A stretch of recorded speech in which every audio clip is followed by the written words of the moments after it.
मैं अपनी बात उससे शुरू करना चाहूंगा। बिहार का चुनाव निष्पक्ष और साफ सुथरा नहीं होगा। बिहार का चुनाव, मैं फिर दोहरा रहा हूं, बिहार का चुनाव निष्पक्ष और साफ सुथरा नहीं होगा।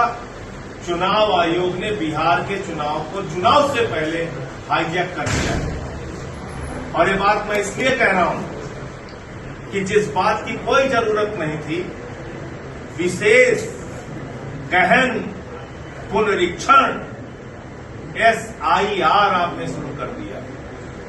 विशेष गहन पुनरीक्षण, 1 महीने के अंदर अपना जन्म प्रमाण पत्र लाओ, अपने माँ बाप का जन्म प्रमाण पत्र लाओ, अपने पूरे परिवार का जन्म प्रमाण पत्र लाओ। 1 महीने के अंदर अगर नहीं लाओगे तो मतदाता होने के अधिकार से तुमको वंचित कर लिया जाएगा। मैं पूछना चाहता हूं चुनाव आयोग से और भारतीय जनता पार्टी के लोगों से पूछना चाहता हूं, 11 साल हो गए तुम लोग अपनी डिग्री नहीं दिखा पा रहे हो। बिहार के लोगों से 1 महीने में तुम चाहते हो सारे कागजात को दिखा दे, जन्म प्रमाण पत्र अपना भी दिखा दे, अपने माँ बाप का भी दिखा दे, और 11 साल हो गया तुमको आज तक डिग्री नहीं दिखा पाए अपनी। तो आम आदमी पार्टी इसका घोर विरोध करती है और ये मनसा चुनाव आयोग ने अपनी पहले से ही साबित कर दी कि वो भारतीय जनता पार्टी के वरिष्ठ नेताओं के रूप में काम करेंगे, चुनाव आयुक्त के रूप में काम नहीं करेंगे।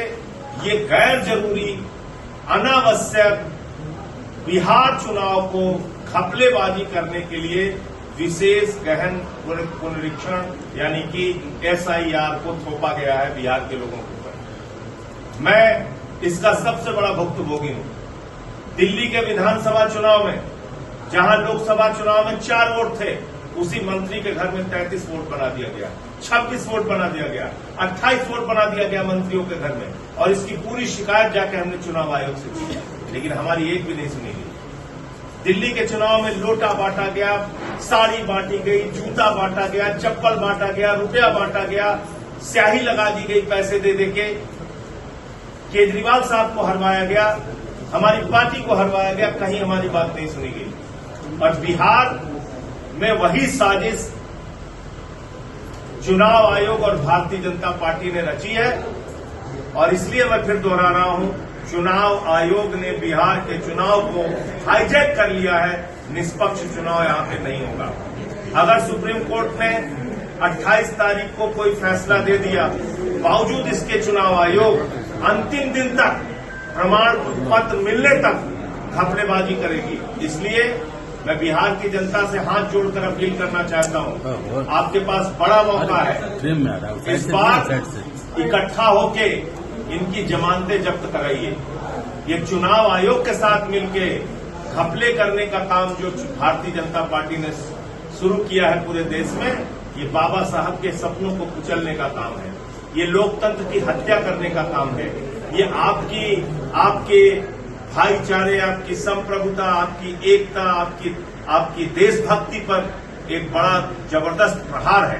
तो इसलिए मैं ये मानता हूं कि इसकी कोई जरूरत नहीं थी और जबरदस्ती इसको थोपा गया, इसको वापस लिया जाए। विशेष तौर से इस पर जो प्रभावित होंगे वो बाहर रहने वाले बिहार के लोग, जो दिल्ली में रहते हैं, जिनके लिए मैंने यहाँ पे अपने साथियों के साथ धरना दिया था, जिनके घर तोड़े गए, जिन बिहार के लोगों को बांग्लादेशी कहा गया, रोहिंग्या कहा गया दिल्ली के अंदर, मैंने उसकी लड़ाई लड़ी पार्लियामेंट के अंदर। वहां पे नड्डा साहब कह रहे थे ये लोग रोहिंग्या है, बांग्लादेशी है। मैंने कहा भाई इसमें किसी का नाम सीता है, किसी का नाम विवेक है, ये सब रोहिंग्या बांग्लादेशी हो गए? इसका कोई जवाब नहीं था। तो इस प्रकार की बातें, इस प्रकार का विचार करके ये लोग मतदाता सूची में घपलेबाजी करके हर राज्य में चुनाव जीत रहे हैं। ये बहुत गंभीर मामला है।